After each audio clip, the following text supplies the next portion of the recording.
સૌથી પહેલો પ્રશ્ન છે, ગુજરાતમાં મૈત્રક વંશની રાજધાની વલભી ખાતે કયા ચીની મુસાફરે મુલાકાત લીધી હતી?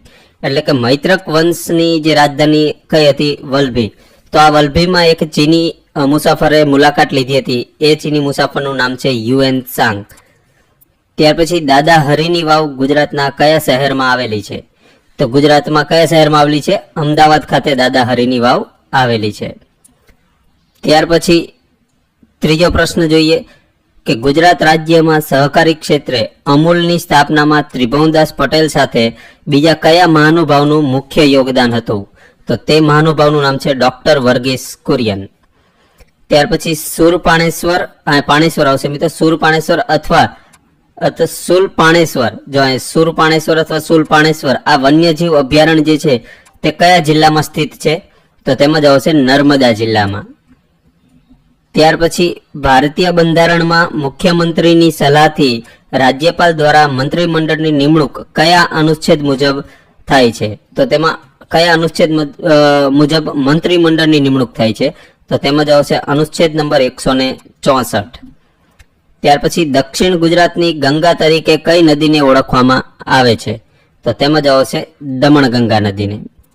ત્યાર પછી સાતમો પ્રશ્ન જોઈએ કે સત્યાગ્રહ આશ્રમની સ્થાપના ગાંધીજીએ કયા વર્ષમાં કરી હતી? તો સત્યાગ્રહ આશ્રમ જે છે તેની સ્થાપના કોણે કરી હતી? ગાંધીજીએ. તો તે કયા વર્ષમાં કરી હતી?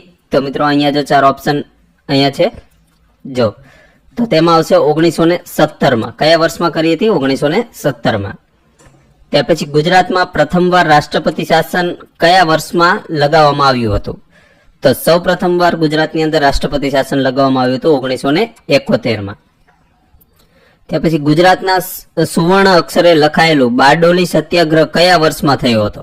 તો બારડોલી સત્યાગ્રહ કયા વર્ષમાં થયો હતો? 1928માં. ત્યાર પછી મૈત્રક વંશના કયા શાસકે આનંદપુર એટલે કે હાલનું વડનગર એના પર વિજય મેળવીને પોતાના સામ્રાજ્યનો વિસ્તાર કર્યો હતો અને જેને ચક્રવર્તી તથા પરમ ભટ્ટાર્ક જેવા બિરુદો પણ ધારણ કર્યા હતા?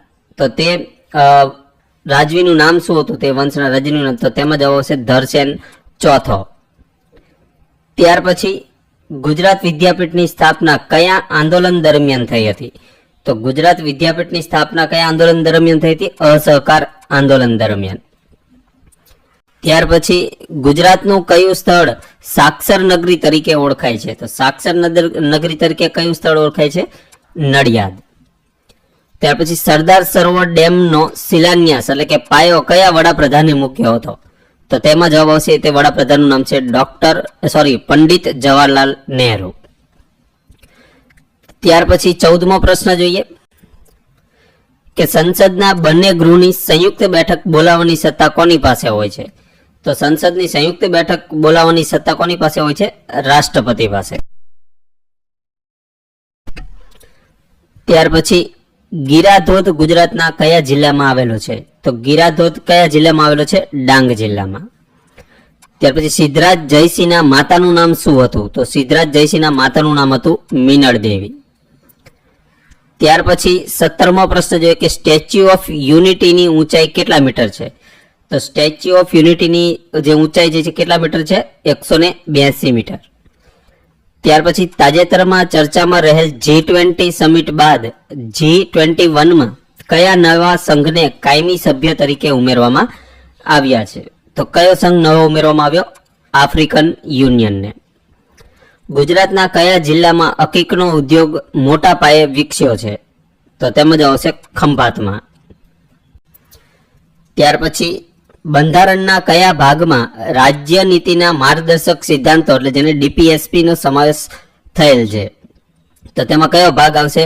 ભાગ 4. હવે મિત્રો 4A નું આવે તો મિત્રો યાદ રાખજો, અહીંયા શું આવશે?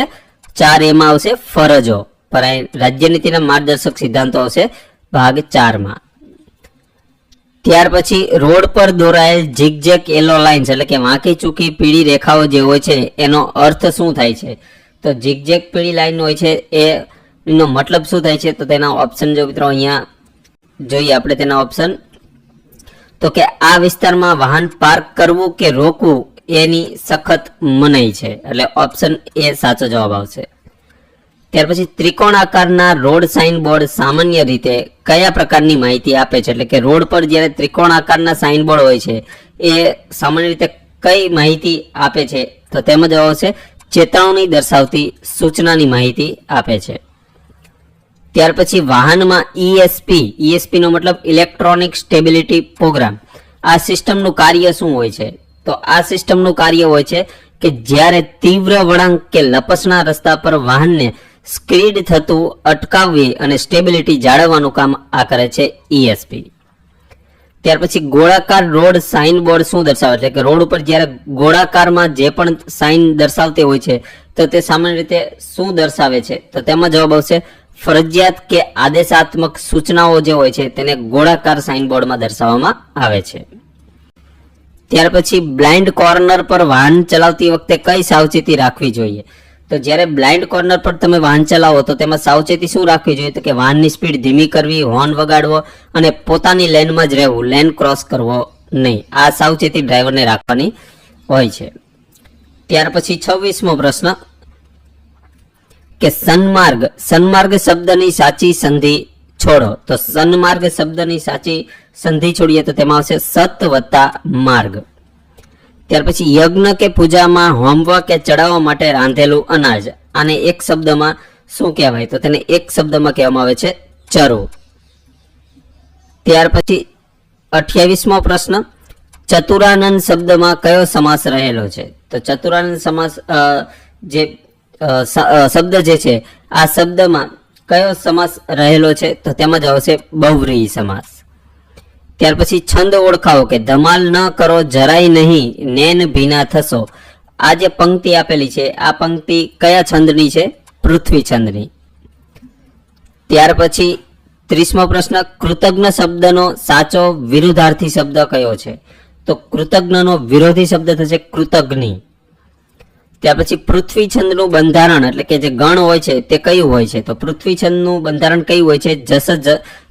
જસ યલગા. બરોબર, તો જો ઓપ્શન એ. ત્યાર પછી પ્રેરક વાક્યની સાચી રચના શોધો. તો પ્રેરક વાક્યની સાચી રચના કઈ છે?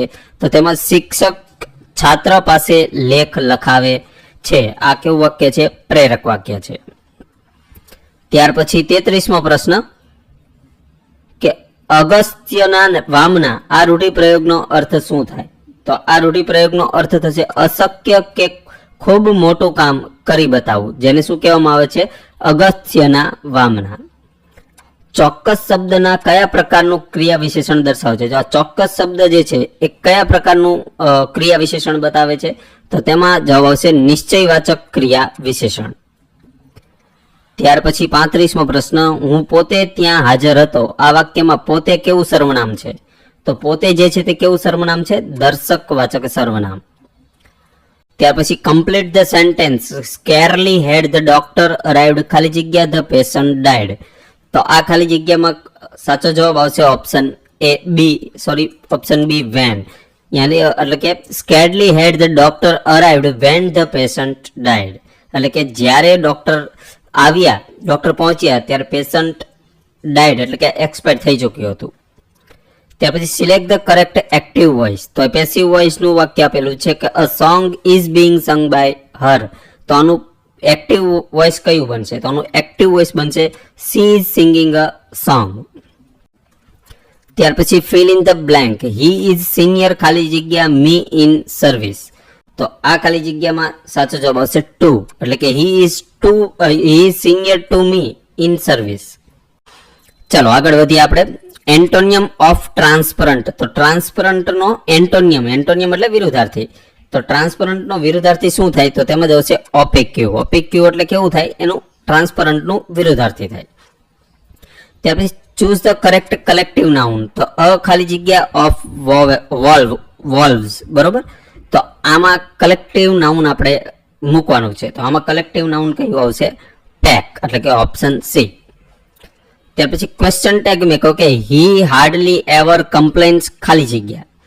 તો આમાં સાચું જે આપણે ક્વેશ્ચન ટેગ કયું આવશે? તો તેની અંદર ક્વેશ્ચન ટેગ આવશે ડઝ સી. ત્યાર પછી choose the correct spell word, એટલે કે બ્યુરોક્રેસીનો સાચો સ્પેલિંગ દર્શાવતો ઓપ્શન કયો છે? તો જવાબ આવશે ઓપ્શન બી, BUREAUCRACY. આ બ્યુરોક્રેસીનો સાચો સ્પેલિંગ રહેશે. ત્યાર પછી ચૂઝ ધ કરેક્ટ ઓપ્શન કે ઇફ આઈ ખાલી જગ્યા અ king I would help the poor.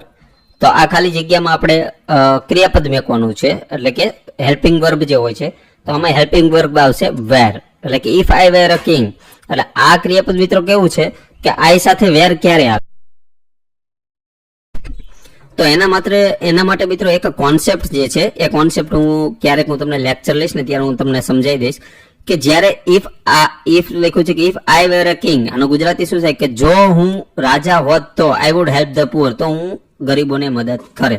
તો જો હું રાજા હોય તો ઇમેજિનેશન છે, તો ઇમેજિનેશન જ્યારે કરવાનું હોય ત્યારે આઈ સાથે વેર આવે છે, બાકી આઈ સાથે ક્યારેય વેર આવતું નથી, બરોબર. એટલે અહીંયા ક્યારે આવે છે, અહીં ઇમેજિનેશનની વાત છે. ત્યાર પછી ઇડિયમ મિનિંગ આપો કે ટુ સ્પિલ ધ બીન્સ. તો ટુ સ્પિલ ધ બીન્સ આનું ઇડિયમ શું થશે, તો આનું ઇડિયમ થશે ઓપ્શન બી, ટુ રિવીલ અ સિક્રેટ યુનિટેન્શનલી, બરોબર, અનઇન્ટેન્શનલી તમે રિવીલ સિક્રેટ જે છે, બરોબર, ટુ રિવીલ અ સિક્રેટ, એટલે કે સિક્રેટ જે છે તમે અજાણતા તમે એને રિવીલ કરી દો. ચલો ત્યાર પછી fill in the blank, the student was prevented ખાલી જગ્યા entering the classroom. તો આમાં જવાબ આવશે from, એટલે કે from entering the classroom. ચલો ત્યાર પછી 46મો પ્રશ્ન કે બે સંખ્યાનો ગુણોત્તર 3:4 છે. શું ગુણોત્તર છે? બે સંખ્યાનો ગુણોત્તર છે 3:4 અને તેનો લસા 180 છે. તો તે બે સંખ્યાઓની મોટી સંખ્યા કઈ હશે? હવે મિત્રો અત્યારે હું તમને ખાલી માત્ર ઓપ્શન એ કહી દઉં છું, સાચો જવાબ 60 આવશે. આના હું તમને એક વિડીયો લેક્ચર પણ ગણિતના સોલ્યુશન વાળા વિડીયો લેક્ચર માત્ર ને માત્ર તમને આપણે જે કોર્સ પરચેસ કરેલો છે તેની અંદર હું વિડીયો લેક્ચર પણ અપલોડ કરી દઈશ, બરોબર. એટલે જેમાં ડિટેલમાં રીત સાથે તમને કહેવાય છે બતાવવામાં આવશે, કારણ કે અહીંયા બહુ લાંબો વિડીયો થઈ જશે, કારણ કે 100 પ્રશ્ન આપણે કવર કરીએ છીએ છતાં પણ 30-35 મિનિટ થઈ જાય છે, એટલા માટે. ચલો તો અત્યારે હું તમને માત્ર સાચો આન્સર આપું છું. તમને જેને કોર્સ પરચેસ કરેલો છે તેમના માટે ત્યાં વિડીયો લેક્ચર પણ ટૂંક સમયમાં આપણે ધીરે ધીરે રેકોર્ડ થતા જશે તેમ અપલોડ કરતા જઈશું. ચલો એક કામ પી અને ક્યુ મળીને 12 દિવસમાં પૂરું કરે છે, તો પી એકલો તે કામ 20 દિવસમાં કરી શકે છે, તો ક્યુ એકલો આ કામ કેટલા દિવસમાં પૂરું કરી શકે? તો ક્યુ એકલો આ કામ પૂરું કરવા માટે તે લાગશે તેને 30 દિવસ. ત્યાર પછી શ્રેણી પૂર્ણ કરો, તો કે 1, 8, 27, 64, 125. તો આની અંદર ત્યાર પછીની સિરીઝમાં શું આવશે? તો તેમાં જવાબ આવશે 216. ચાલો ત્યાર પછી 49મો પ્રશ્ન કે એક વસ્તુ 720 રૂપિયામાં વેચવાથી 10% ખોટ જાય છે. જો 20% નફો મેળવવો હોય તો આ વસ્તુ કેટલામાં વેચવી પડે? તો જો 20% નફો મેળવવો હોય તો આ વસ્તુ તમે 960 રૂપિયામાં વેચો તો 20% નફો થાય. 150 મીટર લાંબી ટ્રેન એક થાંભલાને 9 સેકન્ડમાં પસાર કરે છે, તો તે ટ્રેનની ઝડપ કિલોમીટર પ્રતિ કલાકમાં કેટલી હશે? તો તે ટ્રેનની ઝડપ કિલોમીટર પ્રતિ કલાક કાઢીએ તો આવશે 60 કિલોમીટર પ્રતિ કલાક. ત્યાર પછી 4:40 વાગ્યા ઘડિયાળના કલાક અને મિનિટ કાંટા વચ્ચે કેટલા અંશનો ખૂણો બનશે? તો તેમાં જવાબ આવશે 100 અંશનો ખૂણો બનશે. ત્યાર પછી 52મો પ્રશ્ન જોઈએ કે એક સાંકેતિક ભાષામાં બ્લડ માટે આ ન્યુમેરિક કોડ લખી શકાય, તો સેલ માટે આ જ ભાષામાં કયો કોડ લખી શકાય? તો તેના માટે મિત્રો અહીંયા બીજા પેજ ઉપર મિત્રો ઓપ્શન છે, ચાલો આ ઓપ્શન છે, તો તેના માટે સાચો જવાબ આવશે ઓપ્શન એ. કેવી રીતે એ તમને સોલ્યુશનમાં હું તમને સમજાવીશ કે કેવી રીતે આવે છે. એકદમ ઈઝી છે, હાર્ડ નથી, બરોબર. ચલો ત્યાર પછી ઉત્તર તરફ મોં રાખીને ઉભેલા વિજય જમણી બાજુ 90 અંશ વળે છે, પછી ડાબી બાજુ 180 અંશ વળે છે. હવે તેનું મોં કઈ દિશામાં હશે? તો હવે તેનું મોઢું કઈ દિશામાં હશે? પશ્ચિમ દિશામાં. ત્યાર પછી 5 ક્રમિક એકી સંખ્યાઓની સરેરાશ 35 છે, તો તેમાં સૌથી મોટી સંખ્યા કઈ હશે? તો તેની અંદર સૌથી મોટી સંખ્યા હશે 39. હવે 5 ક્રમિક સંખ્યા કીધી, જો 5 ક્રમિક એકી સંખ્યાની સરેરાશ 35 છે, તો તેમાં સૌથી મોટી સંખ્યા, તો સૌથી મોટી સંખ્યા અહીંયા 39 આવી. તો 39 છે તો એમાં એકી ક્રમિક કરો તો 39, ત્યાર પછીની 37, 35, બરોબર, ત્યાર પછી 33 અને આવશે 31. તો 1 2 3 4 ને 5 થઈ જાય. હવે સરેરાશ 35 કીધી છે, તો આમાં સરેરાશ કઈ આવે? જ્યારે હોય તો વચ્ચેની હંમેશા તેની સરેરાશ હોય છે. તો 35 આપેલી છે, તો સૌથી મોટી થશે સૌથી મોટી કઈ છે 39. ચાલો ત્યાર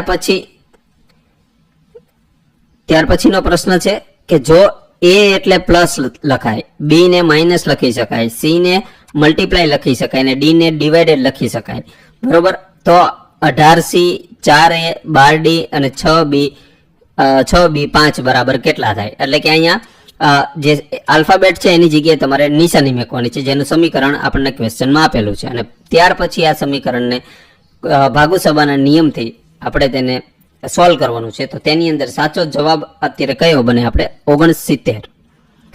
ત્યાર પછી જીએસઆરટીસીમાં ઓપરેશનલ ડિવિઝન એટલે કે વિભાગીય કચેરીઓ એકંદરે કુલ કેટલી સંખ્યા છે? એટલે કે જીએસઆરટીસીની વિભાગીય કચેરીઓ અત્યારે હાલમાં કેટલા છે? 16 છે. કેટલા વિભાગીય કચેરીઓ છે? 16. ત્યાર પછી જીએસઆરટીસીમાં કંડક્ટર ડ્યુટી પત્યા પછી દિવસના અંતે જ્યારે જમા કરાવવાની બાકી રહેતી રોકડ રકમ માટે વપરાતો શબ્દ કયો છે? તો તે શબ્દ આવશે વે બિલ કેશ. ત્યાર પછી જીએસઆરટીસી ઈ ટિકિટ સિસ્ટમમાં આરએફઆઈડી કાર્ડનો ઉપયોગ મુખ્યત્વે કયા પ્રકારના મુસાફરો માટે થાય છે?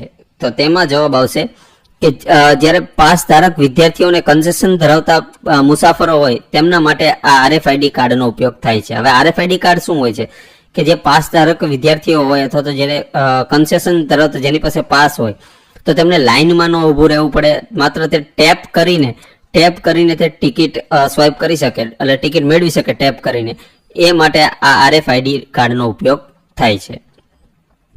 ચલો ત્યાર પછી 59મો પ્રશ્ન જોઈએ કે જીએસઆરટીસી બસના રૂટમાં વાયા શબ્દનો અર્થ શું થાય? તો કે જીએસઆરટીસીમાં તમે આપણે જોયું છે કે આ બસ જાય છે વાયા એનો મતલબ શું થાય છે? તો કે મધ્યવર્તી માર્ગ કે શહેર પરથી બસ પસાર થશે તે રસ્તો. એટલે કે માની લો કે આપણે અહીંયા અમદાવાદ છે, અમદાવાદથી રાજકોટ, બરોબર, આ ડેસ્ટિનેશન, આ સોર્સ ટુ ડેસ્ટિનેશન, આ રૂટ ઉપર બસ જાય છે. હવે વાયાનો મતલબ થાય કે અહીંયા કોઈ પણ સિટી આવે, બરોબર, તો અહીંયા અમદાવાદથી રાજકોટ જાય તો અમદાવાદથી નીકળે તો બગોદરા, લીંબડી એવી રીતે જે આવે બગોદરા, લીંબડી, તો શું થાય? અમદાવાદથી રાજકોટ, તો કે અમદાવાદથી રાજકોટ જનારી બસ વાયા લીંબડી, બગોદરા એવી રીતે જે બોલે ને એને મધ્યવર્તી જે પણ માર્ગ હોય છે, જે ગામડા હોય છે કે ગામ હોય છે કે શહેર હોય છે, તેને વાયા તરીકે આપણે ઓળખીએ છીએ. એટલે કે વાયા શબ્દ તેના માટે વપરાય છે. ત્યાર પછી જીએસઆરટીસીમાં કંડક્ટરે ઇસ્યુ કરેલી ટિકિટમાં કઈ વિગત છાપેલી હોતી નથી? તો તેની અંદર ટિકિટ નંબર અને તારીખ અને સમય આ હોય છે. ત્યાર પછી બસ નંબર અને રૂટ આ પણ હોય છે. ત્યાર પછી ભાડું અને જીએસટી આ પણ હોય છે. કંડક્ટરનો મોબાઈલ નંબર, કંડક્ટરનો નંબર હોતો નથી. એટલે ઓપ્શન ડી સાચો જવાબ આવશે આ પ્રશ્નનો. ત્યાર પછી જીએસઆરટીસીની એસી વોલ્વો પ્રીમિયમ બસ જે હોય છે આ બસોમાં મુસાફરી કરતી વખતે બાળકો માટે મફત મુસાફરીની વય મર્યાદા કેટલી છે? તો બાળકો માટે એ જ છે જે નોર્મલમાં છે, 5 વર્ષથી નીચેના બાળકો માટે મફત છે. એટલે કે જે એક્સપ્રેસ લોકલમાં જે નિયમ છે તે વોલ્વોમાં પણ એ જ નિયમ લાગે છે. ત્યાર પછી જીએસઆરટીસી કંડક્ટરે ટ્રીપ સીટ એટલે કે જે રૂટ લોગ હોય છે એમાં કઈ ઘટનાની નોંધ કરવી અનિવાર્ય હોય છે? તો તેમાં બસનું બ્રેકડાઉન થયું હોય તો એ નોંધ કરવી પડે એ ટ્રીપ સીટમાં, અકસ્માત થયો હોય તો નોંધ કરવું પડે, ટાયર પંચર થયું હોય તો પણ એમને કંડક્ટરે ટ્રીપ સીટમાં નોંધ પાડવી પડે, અને રૂટમાં થયેલ જે પણ ફેરફાર કરવામાં આવેલા હોય તો એ પણ એમને ટ્રીપ સીટમાં કંડક્ટરે એની એન્ટ્રી કરવી પડે છે. ત્યાર પછી 63મો પ્રશ્ન મોટર વ્હીકલ એક્ટની કલમ નંબર 192A શાના સંબંધિત દંડ અને શિક્ષા દર્શાવે છે? તો તેમાં આવશે પરમિટના નિયમનો ભંગ કરીને વાહન ચલાવતા હોય તેમના માટે કલમ નંબર 192A લાગે છે. ત્યાર પછી 64મો પ્રશ્ન પ્રાથમિક સારવારમાં એબીસી ફોર્મ્યુલામાં બી નો અર્થ શું થાય? તો બી નો અર્થ થશે બ્રીધિંગ. તો બી નો મતલબ શું થાય છે? બ્રીધિંગ થાય છે. કે એ બી સી, તો એ તો એરવે, બરોબર, બી તો બ્રીધિંગ, બરોબર. તો આ એના માટે આ બી નો ઉપયોગ, બી નો અર્થ થાય છે. ત્યાર પછી 65મો પ્રશ્ન મોટર વ્હીકલ એક્ટની કલમ નંબર 129 હેઠળ શાનું પાલન કરવું ફરજિયાત બનાવવામાં આવ્યું છે? તો તેમાં જશે 2 વ્હીલર ચાલક જે હોય છે તેને અને પાછળ બેસનારને બંનેને હેલ્મેટ પહેરવું જરૂરી છે, બરોબર, તે ફરજિયાત છે. એટલે કલમ નંબર 129 તેની જોગવાઈ કરેલી છે. જો કંડક્ટર વાહનમાં ક્ષમતા કરતા વધારે મુસાફરો બેસાડે તો મોટર વ્હીકલ એક્ટની કઈ કલમ હેઠળ ગુનો બને છે? તો આ કલમ નંબર 194 એ અંતર્ગત આ ગુનો બને છે. ત્યાર પછી કંડક્ટરે બસ ચાલુ કરવા કે રોકવા માટે વિસલના સંકેતનો ઉપયોગ કરતી વખતે એક સળંગ લાંબી વિસલનો મતલબ શું થાય? તો એક સળંગ લાંબી વિસલ મારે તો એનો મતલબ થશે બસ રોકવા માટે. ત્યાર પછી 68મો પ્રશ્ન જોઈએ કે મોટર વ્હીકલ એક્ટની કલમ નંબર 140 અને 164 સાના વળતર સાથે સંકળાયેલી છે? તો તે નો ફોલ્ટ લાયબિલિટી જે હોય છે તેના વળતર માટે આ બંને કલમ સંકળાયેલી છે. ત્યાર પછી ફિશિંગ અને ફાર્મ જેકિંગ એટલે કે ફાર્મ જેકિંગ વચ્ચેનો મુખ્ય તફાવત શું હોય છે? તો એનો તફાવત છે કે ફિશિંગ એ યુઝરને જાતે ખોટી લિંક પર ક્લિક કરીને માહિતી આપવા લલચાવવાની રીત છે, જેને કહેવાય છે ફિશિંગ. જ્યારે ફાર્મ જેકિંગ જે છે એ ફાર્મ જેકિંગ શું કહે છે કે યુઝરની જાણ વગર DNS રીડાયરેક્ટ કરીને સાચી વેબસાઇટને નકલી પર મોકલી દે છે, તેને કહેવામાં આવે છે ફાર્મ જેકિંગ. ત્યાર પછી 70મો પ્રશ્ન કે MS એક્સેલમાં કોન્કેટનેટ અથવા તો એન્ડ ઓપરેટરનો ઉપયોગ શાના માટે થાય છે? તો તેમાં જવાબ આવશે કે બે કે તેથી વધુ સેલના ટેક્સ્ટને એકસાથે જોડવા હોય તો આ કોન્કેટનેટનો ઉપયોગ થાય છે, અથવા તો આ એન્ડ સાઇનનો ઉપયોગ કરીને પણ બે ટેક્સ્ટને અલગ અલગ સેલના ટેક્સ્ટને જોડી શકાય છે. કોમ્પ્યુટર આર્કિટેક્ચરમાં ALU નું કાર્ય શું છે? તો ALU નું કાર્ય છે ગાણિતિક અને તાર્કિક ગણતરીઓ જે હોય છે તે ALU કરે છે, એટલે જ માટે તેનું ફૂલ ફોર્મ શું છે? Arithmetic and logical unit.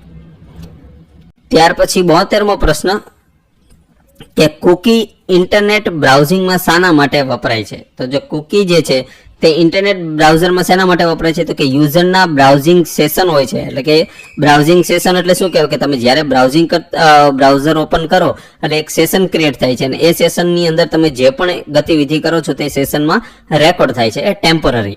બરોબર, તમે ઘણીવાર વેબસાઇટ ઉપર તમે જોતા હશો કે સેશન એક્સપાયર્ડ, તમે કંઈ ન કરવું ને થોડો ટાઈમ રાખી રાખો એટલે અમુક વેબસાઇટમાં એવું બધા તરત જ કે સેશન એક્સપાયર્ડ થઈ ગયું, એટલે તમારે ફરીથી એ વેબસાઇટ ઓપન કરવી પડે છે. બરોબર, તો આ સેશન જે છે તે યુઝરના બ્રાઉઝિંગ સેશનની અંદર ડેટા સ્ટોર કરે છે. પ્રેફરન્સ અને લોગિન સ્ટેટસની નાની ટેક્સ્ટ ફાઇલ લોકલ કોમ્પ્યુટરમાં સેવ કરે છે. તો બરોબર, તો આ એ કોણ કરે છે? તે કુકી. ચલો, ત્યાર પછી IP વર્ઝન 4 માં દરેક ઓક્ટેક, બરોબર, ઓક્ટેકની રેન્જ ક્યાં સુધીની હોય છે? તો તેની રેન્જ ક્યાં સુધીની હોય છે? 0 થી 255. તમે જ્યારે IP એડ્રેસ તમે જોવો ને તો IP એડ્રેસ કેવું હોય? તમે ગમે તે જો 192, 168 આ જનરલ IP, 0 અને આ 1, બરોબર, તો આ ઓક્ટેક કહેવાય ને એકને શું કહેવાય? અને ઓક્ટેક કહેવાય. તો આની રેન્જ શું હોય? 0 થી 255. બરોબર, આ ક્યારેય તમારે જે આ રહ્યો અહીંયા તમને ક્યારેય 300 જોવા નહીં મળે. કોઈ પણ આ જે ઓક્ટેક છે કોઈ પણ ઓક્ટેકમાં તમને 255 થી ઉપર જોવા નહીં મળે, કારણ કે તેની રેન્જ જ એટલી છે, 0 થી 255. ચાલો, ત્યાર પછી MS પાવરપોઈન્ટમાં સ્લાઇડમાં કોઈ ઓબ્જેક્ટ પર એનિમેશન અને આખી સ્લાઇડ બદલાય તેને શું કહેવાય? તો જ્યારે એનિમેશન હોય છે તે પર્ટિક્યુલર ઓબ્જેક્ટ માટે હોય છે અને જ્યારે ટ્રાન્ઝિશન જે છે તે સ્લાઇડ બદલવા માટે હોય છે. એટલે કે પાવરપોઈન્ટમાં તમે જ્યારે કોઈ સ્લાઇડ ઓપન તમે જોતા હોય તો સ્લાઇડની અંદર કોઈ પણ ઓબ્જેક્ટ હોય, આ ઓબ્જેક્ટ ઉપર જ્યારે એટલે ઓબ્જેક્ટ એટલે કે કોઈ ટેક્સ્ટ હોય જે અલગ અલગ એનિમેશન સાથે ડિસ્પ્લે થતા હોય તો એને એનિમેશન કહેવાય. પણ જ્યારે આખી સ્લાઇડ બદલાય અને જે તમને એનિમેશન દેખાય તેને શું કહેવાય? તેનું નામ છે ટ્રાન્ઝિશન, તેને ટ્રાન્ઝિશન કહેવાય. એટલે ઓપ્શન એ સાચો જવાબ આવશે એમાં. ત્યાર પછી વોલેટાઇલ મેમરીનું ઉદાહરણ નીચેનામાંથી કયું છે? તો વોલેટાઇલ મેમરી એટલે કઈ આવશે? રેન્ડમ એક્સેસ મેમરી એ વોલેટાઇલ મેમરીનું ઉદાહરણ છે. ત્યાર પછી કોમ્પ્યુટર નેટવર્કમાં DNS નું મુખ્ય કાર્ય શું હોય છે? તો DNS એટલે ડોમેન નેમ સિસ્ટમ. તો તેનું મુખ્ય કાર્ય શું હોય છે? તો કે ડોમેન નેમને IP એડ્રેસમાં કન્વર્ટ કરવાનું. ત્યાર પછી 77મો પ્રશ્ન કે સ્પાયવેર પ્રકારનો સોફ્ટવેર કોમ્પ્યુટરમાં શું કરે છે? તો આ યુઝરની જાણ વગર તેની પ્રવૃત્તિઓ પર નજર રાખી ડેટા ગુપ્ત રીતે હેકરને મોકલે છે. કોણ? સ્પાયવેર. કે MS એક્સેલમાં કાઉન્ટ અને કાઉન્ટ એ વચ્ચે શું તફાવત હોય છે?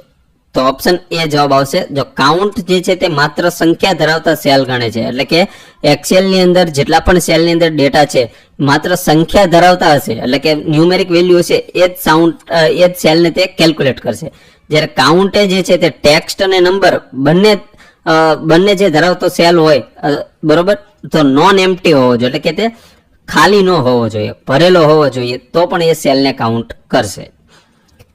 ત્યાર પછી 79મો પ્રશ્ન, કોમ્પ્યુટરમાં ઓપરેટિંગ સિસ્ટમ એ કયા પ્રકારનું સોફ્ટવેર છે?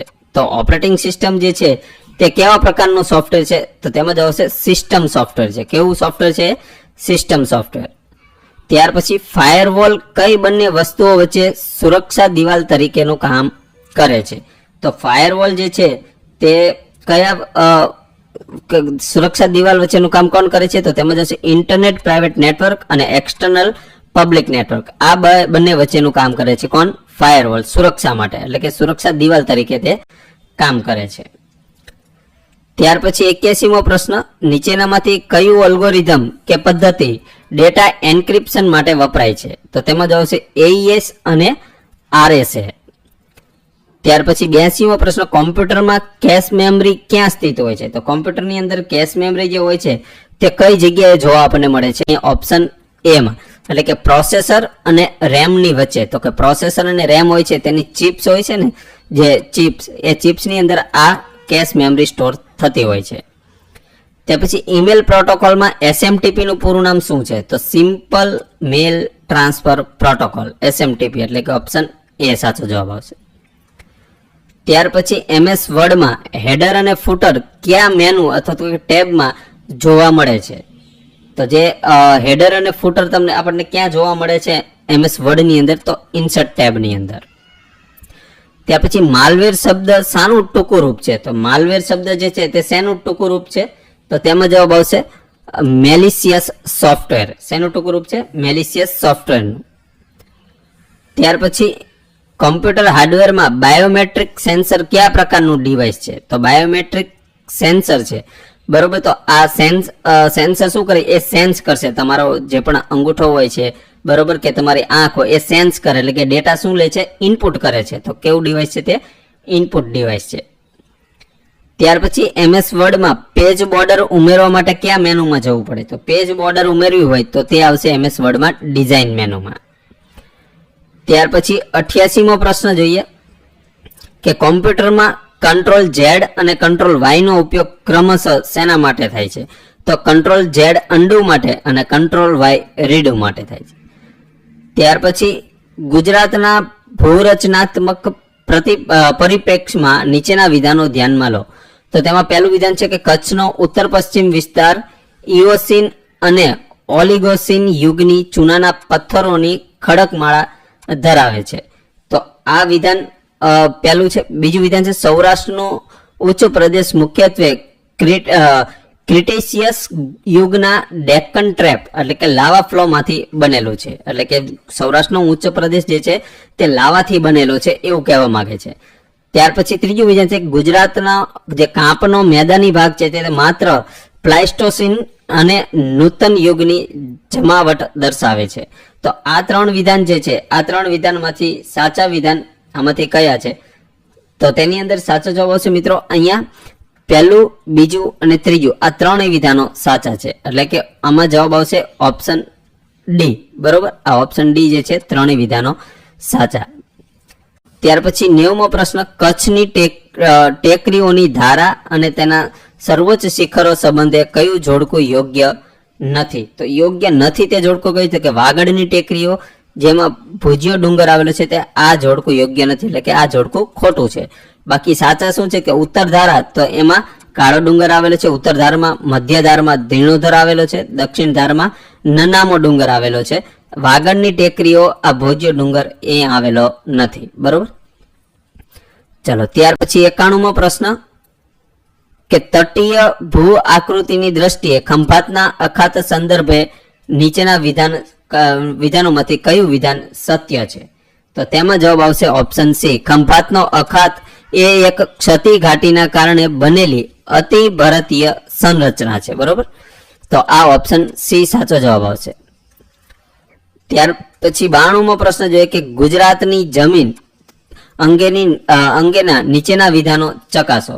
તો ગુજરાતની જમીન જે છે તે કેવા પ્રકારની છે તેના માટે વિધાનો તપાસો. તો સૌથી પહેલું વિધાન છે જરોદ જમીન એ જૂના કાપની જમીન છે, જેને બંજર કહેવાય ને આપણે, જે મુખ્યત્વે આણંદ, ખેડા અને વડોદરા જિલ્લામાં જોવા મળે છે. જૂના કાપની જમીન, તો બિલકુલ સાચું છે. ત્યાર પછી ભાઠાની જમીન જે છે તે એવા કાપની છે જે ખદર, આ ખદર જમીન છે કે જે નદીના પૂરના મેદાનોમાં જોવા મળે છે. તો આ એ વિધાન પણ બિલકુલ સાચું છે. ત્યાર પછી ભાવનગરના ભાલ પ્રદેશની ભાલિયા જમીન એ કાળી રેગુર જમીનનો એક પ્રકાર છે કે જેમાં ભેજ સંગ્રહ ક્ષમતા વધારે હોય છે. તો કાળી જમીનમાં ભેજ સંગ્રહ ક્ષમતા વધારે છે. આ વિધાન પણ બિલકુલ સાચું છે. એટલે સાચો જવાબ છે ઓપ્શન ડી, ત્રણેય વિધાન સાચા. ત્યાર પછી 93માં ભારતીય હવામાન વિભાગ એએમડી અને સ્થાનિક ભૂગોળ મુજબ બરડા ડુંગર અંગે કઈ આબોહવાકીય બાબત સાચી છે? તો આબોહવાકીય બાબત બરડા ડુંગર વિશે કઈ સાચી છે? તો કે બરડા ડુંગર ઓરોગ્રાફિક અસર ઉત્પન્ન કરીને પોરબંદર કાંઠે સ્થાનિક ભારે વરસાદ લાવે છે. તો આ વિધાન બિલકુલ સાચું છે. બરોબર. ત્યાર પછી બરડા ડુંગર અરબી સમુદ્રના ભેજવાળા પવનોને સંપૂર્ણ રોકીને રાજકોટ તરફ સંપૂર્ણ વરસાદ છાયાનો પ્રદેશ બનાવે છે. ખોટું છે. આ વિધાન બિલકુલ ખોટું છે. બરડો ડુંગર ઉત્તર પૂર્વના પવનોને અટકાવીને દક્ષિણ સૌરાષ્ટ્રમાં હિમપાત કરાવે છે. આ પણ ખોટું છે. બરડો ડુંગર પર માત્ર શુષ્ક પાનખર વનસ્પતિઓ જોવા મળે છે. નહીં, આ પણ ખોટું છે. ત્યાં તમામ વનસ્પતિઓ જોવા મળે છે. ત્યાર પછી 94મો પ્રશ્ન, નીચે આપેલા અભયારણ્ય અથવા તો રાષ્ટ્રીય ઉદ્યાન અને તેના સંરક્ષિત જીવોનું કયું જોડકું સાચું છે તે આપણે અહીંયા જણાવવાનું છે. તો સૌથી પહેલા જોઈએ કે મરીન નેશનલ પાર્ક, જ્યાં તમને સિકાવ અને કોરલ રીફ જોવા મળે છે. આ બિલકુલ સાચું છે. નારાયણ સરોવર અભયારણ્ય જે છે ત્યાં ચિકારા જોવા મળે છે. આ પણ સાચું છે. જેસોર અભયારણ્ય ત્યાં રીંછ જોવા મળે છે, કારણ કે નામ જ છે જેસોર રીંછ અભયારણ્ય. તો આ પણ બિલકુલ સાચું છે. પૂર્ણા અભયારણ્યમાં ભારતીય જંગલી ગધેડાઓ જોવા મળે છે. તો આ જોડકું ખોટું છે. એટલે આ પ્રશ્નનો સાચો જવાબ આવશે ઓપ્શન ડી. ત્યાર પછી દક્ષિણ ગુજરાતની નીચે દર્શાવેલ નદીઓ ઉત્તરથી દક્ષિણ દિશામાં ક્રમમાં ગોઠવો. તો ઉત્તરથી દક્ષિણ દિશામાં ક્રમમાં ગોઠવવાની છે. તો પહેલી પૂર્ણા, અંબિકા, ઔરંગા અને દમણગંગા. તો આ બિલકુલ ક્રમમાં જ છે. બરોબર. એટલે ઓપ્શન એ સાચો જવાબ આવશે. જે ઉત્તરથી ચાલીને ઉત્તર દિશામાં કહેવાય ને ઉત્પન્ન થઈને, એટલે ઉત્તર દિશામાંથી વહીને તે દક્ષિણ દિશામાં સમાપ્ત થાય છે. કલ્પસર પ્રોજેક્ટ અંગે નીચેનામાંથી કયું વિધાન અસત્ય છે? તો કલ્પસર પ્રોજેક્ટ જે છે તેમાંથી કયું વિધાન અસત્ય છે? તો કે આ બંધ બાંધવાથી કચ્છના અખાતનું પાણી પણ સંપૂર્ણ મીઠું થઈ જશે. નહીં, બિલકુલ ખોટું છે. આ વિધાન ખોટું છે.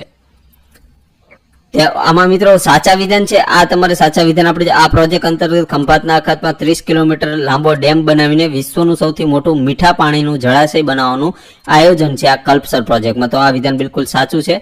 આ પ્રોજેક્ટથી ખંભાતના અખાતના ભારતીય ઉર્જા જે છે તે ઉત્પાદન ક્ષમતામાં પણ ઉપયોગ થઈ શકશે.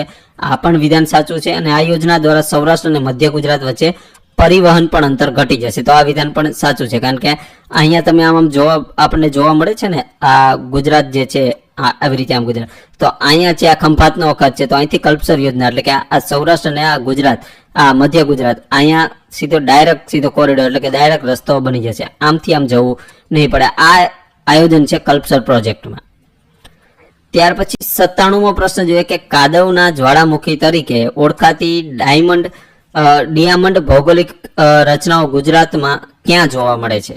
તો આવી રચનાઓ ગુજરાતમાં કઈ જગ્યાએ જોવા મળે છે? કચ્છના નારાયણ સરોવર અને ઘોડાસર નજીક આ જ્વાળામુખી આપણને ડિયામંડ ભૌગોલિક રચના આપણને જોવા મળે છે.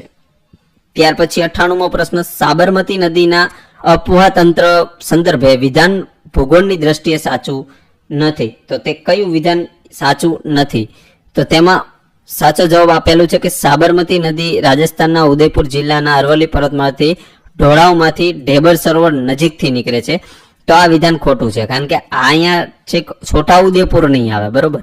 આ ઉદયપુર છોટા ઉદેપુર આવડે છે. ઉદયપુર રાજસ્થાનના ઉદયપુરથી નહીં આવે. ઢેબર સરોવર સાચું છે પણ ઉદયપુર ખોટું છે. એટલે આ વિધાન ખોટું પડશે. બીજું વિધાન જોઈએ કે બીજું વિધાન શું કહે છે? તો કે હાથમતી, વાત્રક, મેસો અને માઝમ એ સાબરમતીની ડાબી બાજુથી મહત્વની સહાયક નદીઓ. તો ખોટું. આ સાબરમતીની સહાયક નદીઓ નથી. આ પણ બિલકુલ ખોટું છે. સાબરમતી નદી ખંભાતના અખાતમાં મળતા પહેલા કોપાલાની ખાડી પાસે દરિયામાં પ્રવેશે છે. આ પણ વિધાન બિલકુલ ખોટું છે. કોપાલાની ખાડીમાં નહીં, અહીંયા તો નર્મદા નદી આવે છે, સાબરમતી નહીં, એટલે આ વિધાન બિલકુલ ખોટું છે. ત્યાર પછી સાબરમતી એ ગુજરાતની સંપૂર્ણપણે રાજ્યની અંદર જ ઉદ્ભવતી અને સમાપ્ત થતી સૌથી લાંબી નદી છે. જો મિત્રો હવે અહીંયા થોડું કરેક્શન છે. સાબરમતી નદી જે છે તે સંપૂર્ણપણે રાજ્યની અંદર નહીં, સૌથી લાંબી નદી સાચું છે. અહીંયા થોડુંક એક કરેક્શન આવશે, ગુજરાતની સંપૂર્ણ રાજ્યની અંદર નહીં આવે. આ ઢેબર સરોવર રાજસ્થાનના ઢેબર સરોવરમાંથી આવશે, બરોબર. તો આ અહીંયા આપણે એટલું કાઢી નાખીએ. આ સમાપ્ત થતી સૌથી લાંબી નદી કે છે એ સાચું છે, એટલા માટે આ વિધાન સાચું છે. પણ અહીંયા થોડુંક કરેક્શન કરી લેજો, રાજ્યની અંદર જ ઉત્પન્ન થતી અને સંપૂર્ણ થતી આ નદી સાબરમતી નથી. ત્યાર પછી 99મો પ્રશ્ન, ગુજરાતના ભૂગર્ભીય જળ અને ક્ષારતાની સમસ્યા સંદર્ભે કયું વિધાન સાચું છે? તો હવે આમાં જળ અને ક્ષારના સંદર્ભે સાચું વિધાન કયું છે તે આપણે અહીંયા જોવાનું છે. તો તેમાં પહેલું વિધાન જોઈએ આપણે કે સૌરાષ્ટ્રનો દરિયાકાંઠો ખાસ કરીને ઉનાથી માધવપુર સુધીનો પટ્ટો અતિશય ભૂગર્ભજળીય ખેંચાણને કારણે ક્ષાર પ્રવેશની તીવ્ર સમસ્યાનો સામનો કરી રહ્યું છે. તો આ વિધાન બિલકુલ સાચું છે, કારણ કે દરિયાકાંઠાનો વિસ્તાર છે તે ખૂબ જ ક્ષારને ખેંચે છે. ભૂગર્ભ જળ જે છે તે ક્ષાર લાવીને ખેંચે છે, એટલા માટે ત્યાં ક્ષારનો સામનો કરવો પડે છે ત્યાં. તો એ બિલકુલ વિધાન સાચું છે. બીજું વિધાન છે કે આ સમસ્યાના ઉકેલ માટે ગુજરાત સરકારે માલી મિશન અને ચોકસી કમિટી જેવી તકનીકી સમિતિઓની રચના પણ કરી છે. તો આ વિધાન પણ બિલકુલ સાચું છે. સરકારે તેના માટે સમિતિઓ બનાવીને તેનું યોગ્ય પગલાં લેવાનું પણ આયોજન કરેલું છે. ત્યાર પછી ક્ષારતા અટકાવવા માટે તટીય વિસ્તારોમાં ચેકડેમ અને રિચાર્જ વેલ સાથે ટાઇડલ રેગ્યુલર બનાવવાની સિફારિશ કરવામાં આવી હતી. તો આ વિધાન પણ બિલકુલ સાચું છે. એટલે આમાં ત્રણેય વિધાન સાચા હશે, બરોબર. એટલે ઓપ્શન ડી સાચો જવાબ બનશે. આપેલ ત્રણેય વિધાન સાચા છે.